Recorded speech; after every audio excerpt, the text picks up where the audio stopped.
Hello, everyone. I guess I didn't need If you're interested in indie labels, this is just like a power panel right now. I'm really honored to be here with everyone.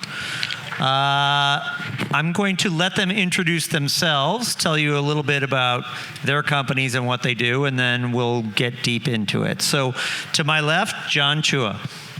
Hi guys, I'm John Chua, representing Singapore, Xander Records, Sam Willows.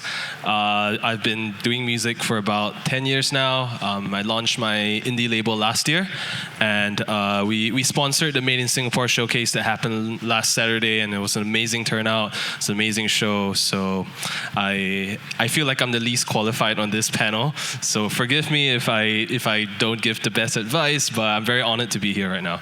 Thank you. Hello everyone, my name is Sylvain Delange. I'm the general manager for Asia Pacific and Latin America for Believe. So probably some of you already know about Believe and what we do. So we are the biggest independent distribution and artist services platform in the world. We are representing thousands of artists, providing technological tools as well as services across distribution, but also we do a lot more in other smaller markets, especially in Asia. We're going to touch base on this later. And yeah, very happy to be here today. I'm Patrick Moxey. I'm the founder and owner of Ultra Music. Basically, what was my hobby and passion, DJing in college, turned into a business, focused primarily on dance and electronic music. Our roster includes Steve Aoki, Black Coffee, MK, Kygo, many other artists. We have a very active music publishing arm where we represent songwriters and producers across all genres, pop, hip-hop. We have writers who've written for Rihanna, Drake, Katy Perry, really across the board. And we have recording studios in LA, London, and Stockholm. So it's kind of between records, publishing, creation of music, really helping our artists craft their music. We also have quite a happening YouTube channel with 20 million subscribers. It's at 11 billion views. And we have a festival that we're affiliated with, which is now in 26 markets. Very successful, the Ultra Music Festival.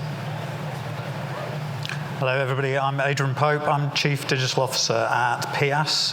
We are one of the world's leading independent companies, founded in 1982. We've got representation around the world, and we're fortunate to work with a range of some of the leading independent artists and labels. And it's a joy to be here again. We love the Southeast Asian market, and it's super exciting. So. My name is Ghazi, and I'm the CEO and founder of Empire. Very honored to be here in Singapore. Blessing that music can take you all the way around the other side of the world to do something that you're passionate about, something you love. So I'm very blessed and fortunate to be able to speak to everybody here in the crowd. We've been spending a lot of time here in Southeast Asia working in the local markets, China, Indonesia, Philippines, and now we're starting to spread out into other markets like Korea and Japan. So I thought it was very valuable for us to come out here and spend a lot of time in the market. So thank you for having me. Can we start with you, Gazi, and come back this way? I thought I'd ask, what are the opportunities in Asia that each of you see for your company, and why you do think it's so important to focus on it at this, time in life? That's a pretty complex answer that has multi-layers to it, but to give you a more general approach to it,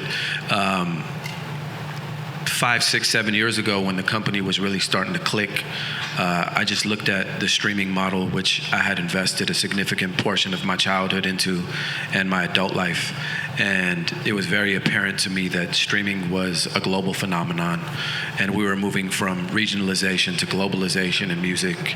And it just felt very like an intuitive decision that we would start looking at other markets that would be emerging with mobile technology and mobile adoption, 4G, 5G, people having access to things that they in previous iterations and in previous formats may not have had access to, and the proliferation in the way streaming was just spreading content, it just made absolute sense for us to dive into all these emerging markets.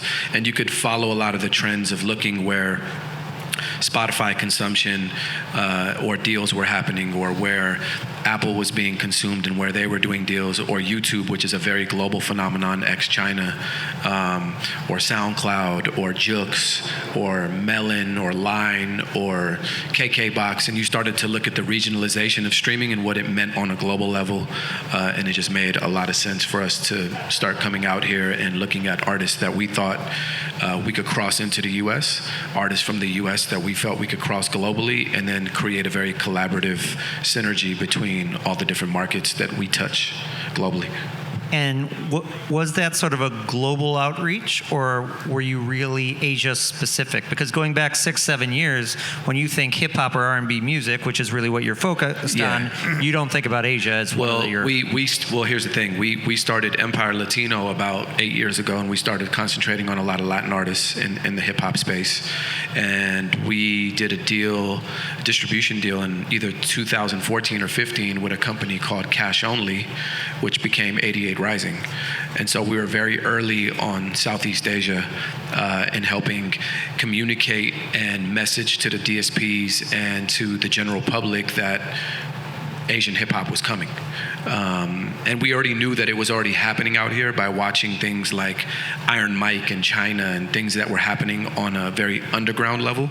But what comes from the bottom will soon reach the top, because that's just the way culture works. And so as a company, while most people look at numbers, we obviously look at numbers because we're very much rooted in analytics, and we've built an amazing software platform, but we're a company that's rooted in culture. And you always identify culture before you identify numbers, because culture will always, the numbers will always be a byproduct of the culture. Yeah, true. Adrian? Yeah, I think I would echo a lot of what Ghazi just said. Aside from the services that were familiar to us already, we were super aware that there was obviously local nuances that we really needed to, there's no substitute for being in market and being in market early. Even if the numbers weren't stacking up, we're there for the long term. And, first time I went to China was in 2011, and the idea of international repertoire was relatively limited. You fast forward to the difference even between this year and last year. I've just come back from a week in Beijing, and the appetite and interest and the niches and the little pockets and bubbles of interest around music, and clearly live as well as part of that story, is incredibly exciting. And then if the means of people being able to access music is proliferating, then you obviously need to understand what those services do, what those services offer, how do you build audiences, and lean into those things that are very specific. Just to look at maybe Apple or Spotify and their operations in the region does not unpick the local nuances in totality. So, you need to understand, how do you build an audience? And then, as Ghazi says, the numbers will develop, and the interest in a broader range of repertoire speaks for itself. So it's, So with Ultra, it's just been very clear to me, further to what Ghazi was saying, it's one computer, one world. The computer doesn't have any territorial borders. The messaging goes anywhere in the world. So especially for dance music and electronic music, which is a very kind of global music in itself, just made a lot of sense for us to come into Asia, not only with the touring of Steve Aoki and Keizo and Nightmare and our other artists who are touring in the region, but also to find great talent, electronic music talent from Asia.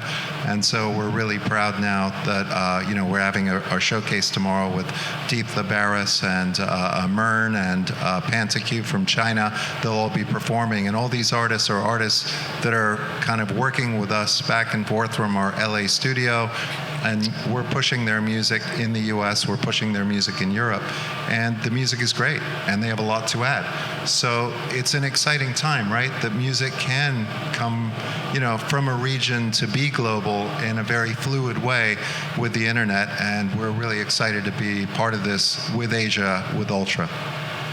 About what year did you start pushing in, and did you start sending Steve over on a regular basis and all that kind of thing? I guess it really started pushing in probably about 3-4 years ago in earnest. There were other things before then, but it really started clicking in markets like China about 3-4 years ago. It really took off. But now it seems like there's just so much awareness everywhere, and I love the fact when our Asian electronic artists sometimes are incorporating, sounds from their region, from this region into their music. That's what makes it special. I mean, we don't want to sign artists from here that sound like Dutch artists. We want to sign artists that are uniquely Asian in terms of the way that they sample and they reach into their culture, and that's the same thing in the US with artists that might sample from soul or R&B. So it's exciting. Great. Sylvain? So we started developing in our business in Asia at around 2013, and at that stage the digital landscape was very, very nascent, in a very early infancy. It's still very, very young right now, and there's still a lot of room to grow. But one of the key founding, and it was already a hint that we had from behind, and it's actually a little bit opposed to what you guys said, is that the fundamental learning that we had is that music markets are essentially local markets. There is only a very, very tiny fraction of artists that actually travel, which music actually goes beyond borders and crossover in other markets. And whenever you look at any market, all markets are actually local markets. Well, the local audience mainly listens to local music in genres that are maybe like generic genres, such as rock, hip-hop, EDM, pop, and so on. But essentially, people are listening to local artists. So. And the funny thing is, you would think that there's some exceptions to that, but there's none. So even if you look at a market such as, so all the Asian markets, or Indonesians are listening to Indonesian music essentially. Thai people are listening mostly to Thai music, and so on and so forth. American people are listening to mostly American music, essentially. And so the music that actually travels is a very small fraction. And what we've learned is that obviously a lot of artists wants to cross over, but building your own market first is actually should always be the top priority. It's already hard as it is to build and to break in your own market. So trying to get worldwide takes a lot of work, and I think it should always be a priority to break local.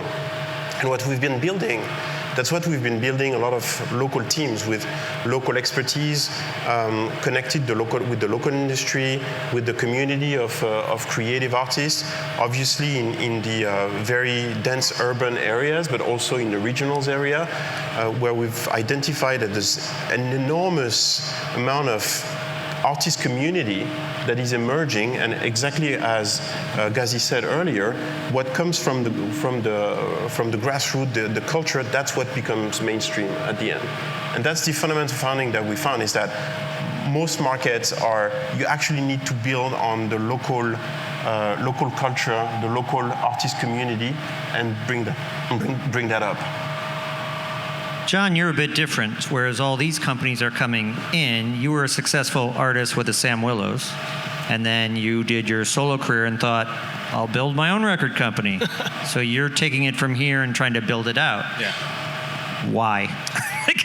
What was the inspiration behind that? I think for me, most of my experience came from the band. Singapore, we have 6 million people. That also means that it's almost impossible to get a platinum record right here in Singapore. And within Singapore itself, we are such a multicultural city as well. We're a city, we're a state, and a country at the same time. We have Chinese people, Malays, we have Indians, we have Eurasians. So even within the Chinese demographic, it's broken down into Chinese people who speak English, Chinese people who speak Mandarin, Chinese people who speak a little bit of both, but everyone listens to different types of music. So, for the longest time in Singapore, a lot of artists decide to go to Taiwan to pursue a career, whereas for my band, the Sam Willows, there were 4 of us, and we were all really bad at speaking Mandarin. We all grew up in English schools, and we can barely speak Mandarin to save our lives. So we decided that, we wanted to break America. So very early in our career, we went to South by Southwest, we went to LA, and we found very little success there because we were doing small club shows, 20 people, barely paying attention to us. And then we decided that, why don't we just try our neighboring countries? So we tried Malaysia, we tried Indonesia, and I think what Sylvain said was right. Actually getting involved with the local culture. So we collaborated with a local band in Indonesia called Ghazi, and we had a #1 song in Bali for 4 months. And we managed to get a platinum single in Indonesia itself. And I think that's when it hit me to go if I can't even break Southeast Asia, why try America? Because it's a lot further, it's a lot more expensive. And one thing that I actually learned in the last 3 years was actually a lot of the culture from the hip hop culture in Southeast Asia, because they're very tight knit. You get a hip hop artist from Singapore. When he goes to Malaysia, a Malaysian hip hop artist will make sure that he meets the right people. He gets to do good shows and meet get to the place where he's supposed to be. And for me personally, as a pop artist, trying to get into that culture was difficult, but surprisingly enough, I was quite well accepted by them, and that's when I conceptualized the whole Xander Records business, where we want to be a place where we have a music studio where artists coming into Singapore, you don't think about recording with an artist here in Singapore, and it's most of the time it's my people will talk to your people, and there's a lot of money involved, there's a lot of percentages involved, and that to me kind of hindered that creative process. So I decided to start the studio with my business partner, and now we've created that culture where we want to create something that's similar to what they have in Stockholm, where a touring artist goes into Stockholm, and after their show, the first question they ask is, who can I go into the studio with? And that's something that we wanted to bring to Singapore, and also because we're really small as Singapore, you can get from one end to another end in 30 minutes, so it's not exactly very tough to do. So that was the whole idea, and we've started, and we're very fortunate to have a lot of supportive brands here in Singapore, that would support music, and now it's a case of finding the right brands to invest in the right way to promote not only their own product but also the music culture here in Southeast Asia. Taking that, especially with Believe, PS, and Empire specifically, you all have a history of partnerships and finding good partners and taking them to the next level. What do you look for with someone like John? Maybe it's the thing that John just talked about, but what do you look for in terms of a long-term partner to get in business with? If I was coming to the region, I was like, what am I really looking around for if it's for a company fit, more so than just a specific artist?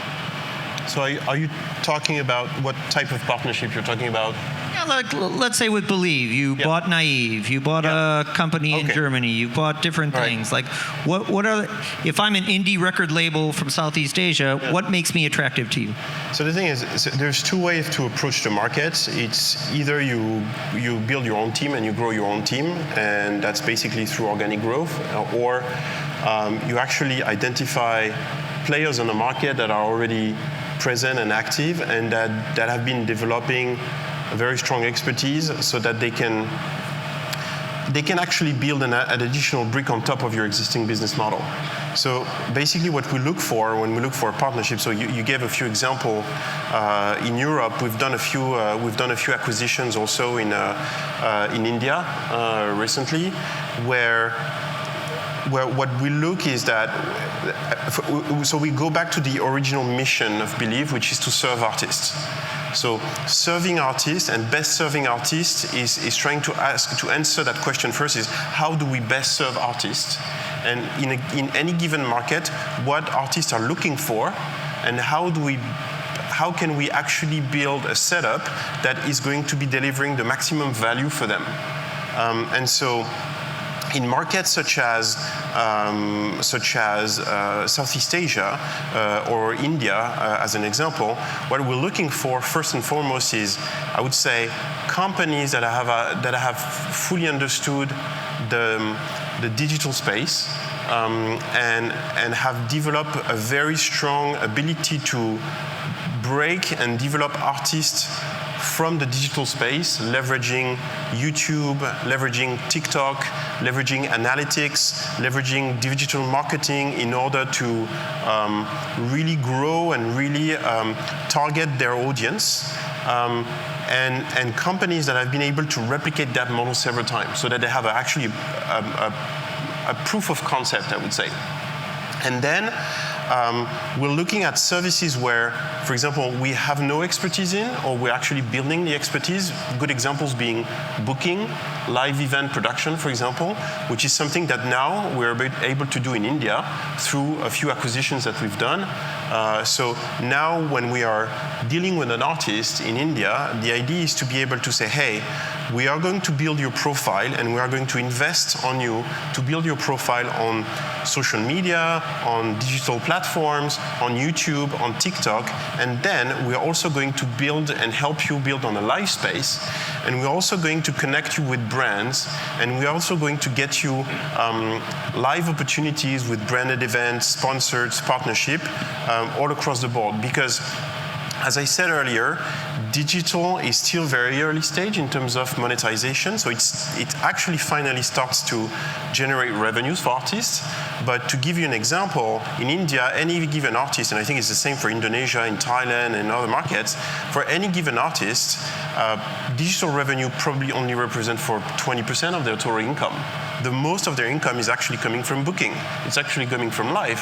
So this is actually where the biggest value comes. And so you really want to make sure that, because those two things are linked together, it's because you're creating content, it's because you have video, it's because you have an audience, it's because you have songs to play, that you can actually start building a live show and you can start touring. So this is how we are really building up our setup.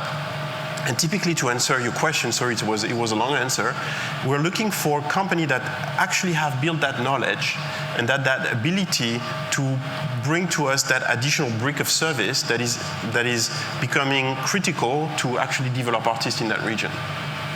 Thank you. Adrian? I think from our point of view, the job's never over, so it doesn't matter whether we started sort of investing in the region in 2011, we're still learning about where and how and who we should be working with along that journey. And one of those in the today world is, how do we bring integrity and speak to audiences and develop audiences in a voice and a tone that isn't sort of cultural imperialism coming from the outside in.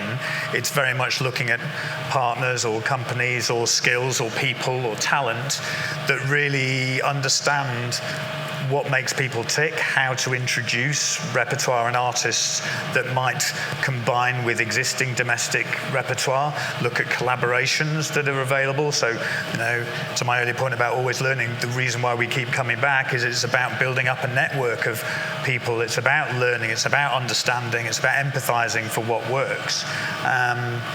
And then investing in that so that you're aware that you're building something that's solid as a foundation. The way that people consume and find and discover music isn't a peak and trough mentality anymore. It's not, we've got a release out now. It's deeper and longer and continuous in your relationship with with the fan base. So, there may be a tour or there may be a release, but those things shouldn't live in isolation of an ongoing dialogue. So the partnerships that we look for are people that understand that can teach and show us how to nuance the way that we approach things, and then maybe bring some of our leverage, I suppose, and connections to nurture that melting pot.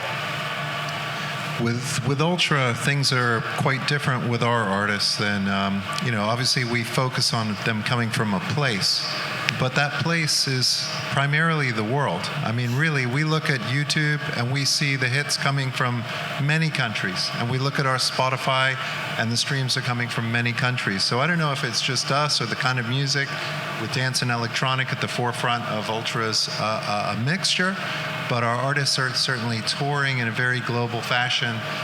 We did the Steve Aoki collaboration with BTS. It's gold and platinum in 18 countries. We've done things with Daddy Yankee, gold and platinum in 14 countries. So really, we try to really market across the world, and it works. Maybe it's our artists, because I agree, like, let's say hip-hop is super regional. It's also a language thing. But for dance music, it is very universal, and we're really enjoying that. Yeah. That all our branches of our company, we're set up in 10 major markets, are all pushing at the same time for a new artist. We're certainly also finding that with some of the artists that we have a classical side to our business. So we work with the Berlin Philharmonic Orchestra, the London Symphony Orchestra, and that are similar to dance, that transcends boundaries in a very accessible way. But how do you engage the audiences outside that orchestra being in Beijing or being in Singapore? And it's that sort of continuous awareness that's super important. And also we notice other genres that maybe are not as easy to access as dance, but are still, Cigarettes After Sex that we work with very closely with the label Partisan. That's a kind, it's a style, it's a genre of music that is again transcending boundaries, because it's almost a mood and it's a vibe and it's a feel, and again, the way that you present that locally is super important. And it's a case in point. We changed the name of Cigarettes After Sex to CAS in China because our local partners that we were working with alongside that, we were cognizant of the sensitivities around that. You need to build that for the long term. So, the changing of a name is better to do now and build that audience in that market with that sensitivity in mind than die, instantly because you didn't understand what was going on. And Gazi, when you were talking earlier, you're very deep into the analytics of the different platforms and that type of thing. So if you're looking, and you've been so successful in partnering with various labels in the US and in the Western world, do you go deep into the analytics to look for a partner, or do you feel it's more of a cultural fit, or is it a combination of the? We're a slightly different animal. It's different when there's some companies that are distributors that have label services. There's some companies that are labels that happen to do distribution, and we're the latter. So we're much more of a label than we are a distributor. So compared to like Believe, for example, which is the biggest in the world, as a distributor in terms of volume, we're a very small distributor. But if you look at our volume and you look at our hit ratio is very high. So most of our deals are usually on the artist level, and more so than on the label level. And it really starts, before analytics, before anything else, it all starts with the music. We look at the music first. I'm a very musically inclined person. I started making records when I was 14 years old. So it all starts with the music. Once we agree that we actually like the music, that the artist's DNA is something that's interesting to assimilate into, or to somehow fit with our DNA, then you start to look at analytics. Then you start to look at culture. Then you start to look at their touring history, their social media, all the other things that surround and create the pizza, the toppings, the slices, the box that it's in, how it's delivered. And you start to look at all those things and you say, is this artist culturally significant for our company? Do we want to be in business with this person? Do we like their personality? We spend a lot of time one-on-one with the labels and the artists that we sign.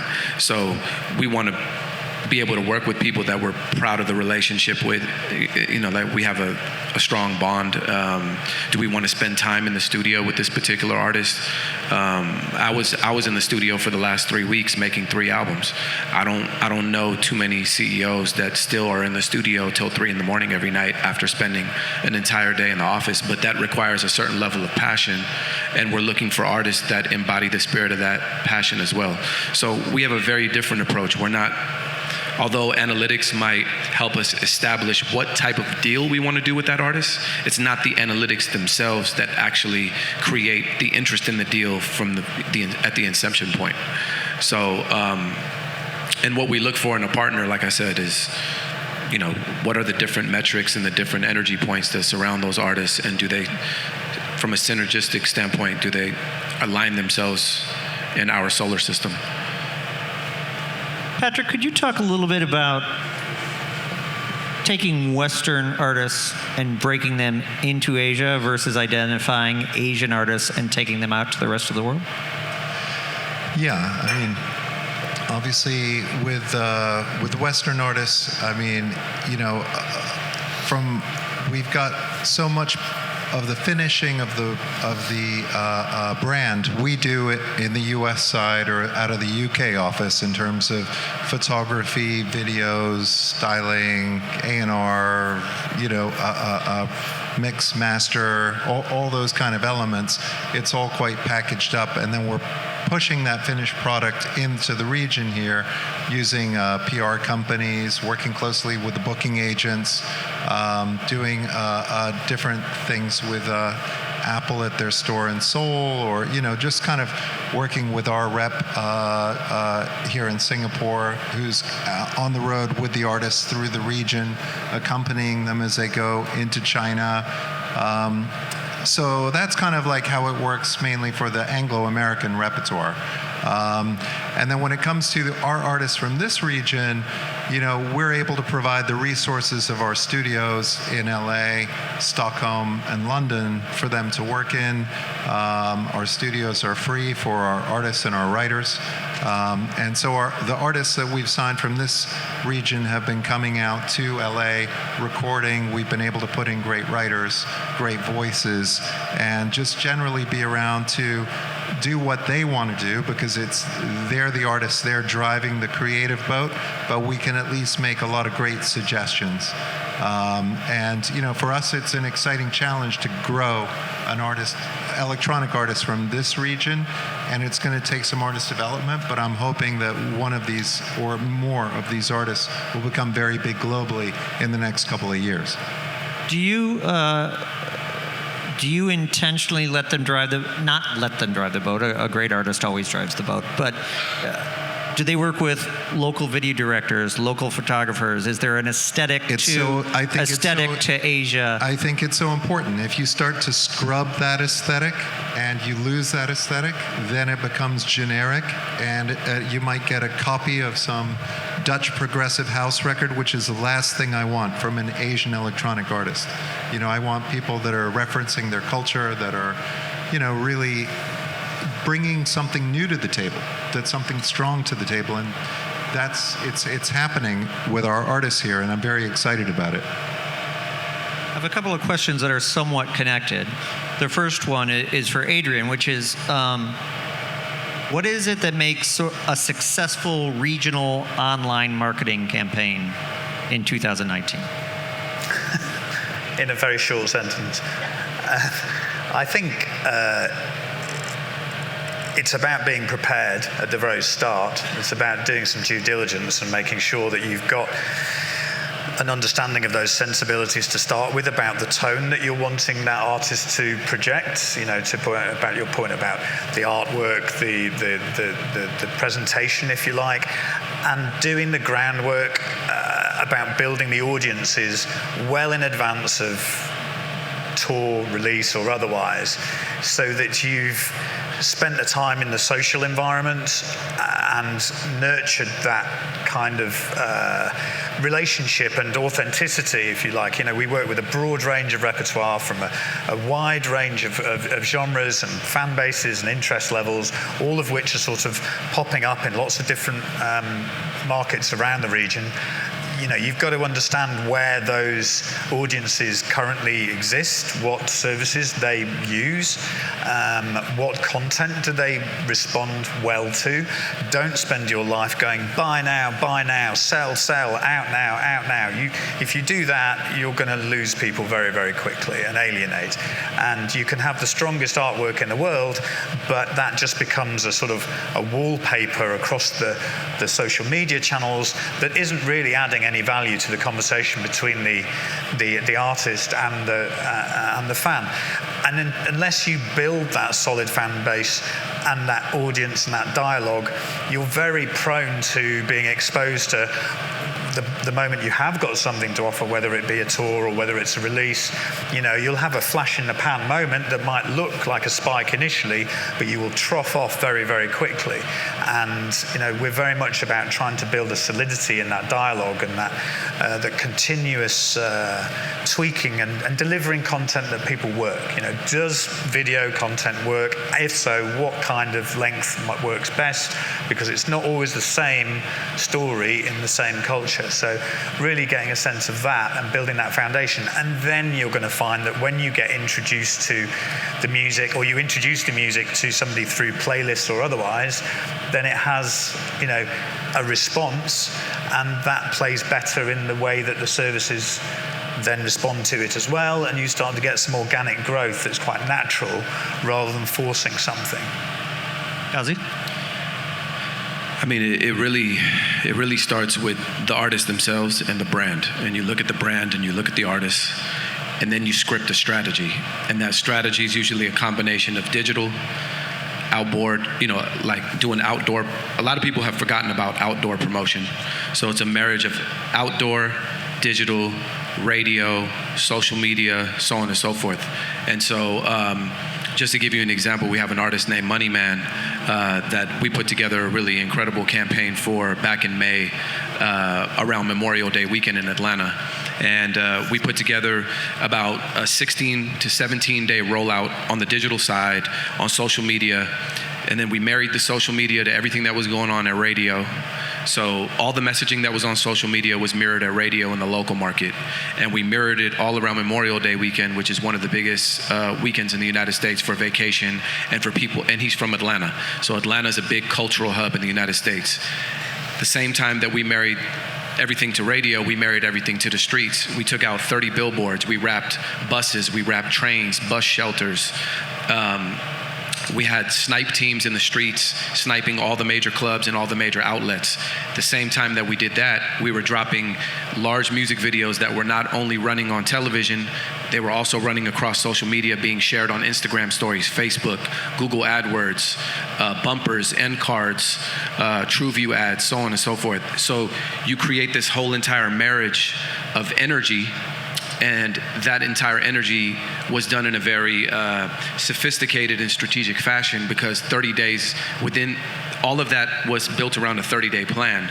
And we started on Memorial Weekend, and the radio station basically said, Moneyman's new album is out now, go stream it, enjoy it for Memorial Day weekend. It was a little bit more in urban lingo, but and it ran every hour on the hour. But that also lasted through the end of June, and in the second week of June, there's a big concert that comes to Atlanta every year called Birthday Bash, which is their biggest culturally significant concert of the year. So all the messaging, all the buses, the train wraps, the snipes, all that was still up during Birthday Bash weekend, where there's 100,000 people coming to town to enjoy a specific genre of music that was exactly what Moneyman's music encompassed, right? Or embodied. And you start to look at social media, and we started to see famous rappers who had come into town were now quoting Moneyman lines when they left town. Now, I didn't even incorporate the part that I spent 2 weeks on the phone beating up Apple Music, Spotify, Amazon, Tidal, and every other retailer to make sure that we had premium placement on the store. And so when the whole entire campaign started, 2 weeks, he dropped on May 25th was the release date, and 2 weeks before that, we started with a pre-order. One record released on instant gratification track on Apple Music. We were top 100 on the chart. We released a second track, we were number 70. We released a third track, we were number 40. We released a fourth track, we were number 23. Overall, 25-song album, only 4 songs out, right? So all of this is being combined with radio, outdoor, playlisting. Everything is going on simultaneously. And then you put in the calls into the DSPs to say, hey, look at what's happening in the marketplace, and we haven't even dropped the album yet. Look at the groundswell of the energy. Look at the onboarding, the on-ramp, the trajectory of the artist, the Shazam numbers, the streaming numbers, the engagement. Look at the comments. Look at where it's coming from. And then you get those nice new release sliders and all those other things, and then boom, on the day of release, it went top 5 globally on an artist that was virtually unknown and was a subculture artist, and he did like about 100 million streams the first week. Amazing. I love that. Yeah, That's so it's amazing. It's great. Yeah. That's exactly the reason. I mean, we see the indie market share growing, but this is why. Because the majors, they don't really give a fuck, right? No. I mean, they're showing up, they're taking a check. But, you know, this kind of passion in terms of artist development and breaking and sticking with artists and sticking with records, you know, it's done by great indies. And so we have another album coming out from him in a couple weeks. Okay. there you go. And I'll just leave it to your imagination, but we're doing a release party with giant giraffes. So I love that. Love that. We'll be looking for it. there's going to be some gigantic giraffes. I do want to open it up to questions, but really quickly, John, I'm going to hit you with a question if you can come up quickly Sure. with the answer. What are the challenges for you? What do you need? What do you need from people like this to take your label to the next level? Oh man, I need everything. But I think specifically, I think it starts with trust and actually seeing what we have to offer here in Southeast Asia, because, you know, despite being very culturally diversified, you know, there is a lot of good talent here in Singapore. We're very heavily influenced by the West. You know, we're also very heavily influenced by China. But, you know, especially being in Singapore, you know, we have that opportunity to, especially the digital age, to listen to music from all over the world, you know, and, you know, from like all the artists that you guys have mentioned, you know, I actually have heard their music right here in Singapore, and, you know, our radio charts are also very similar to Billboard, you know, but to me, that's actually not a good thing.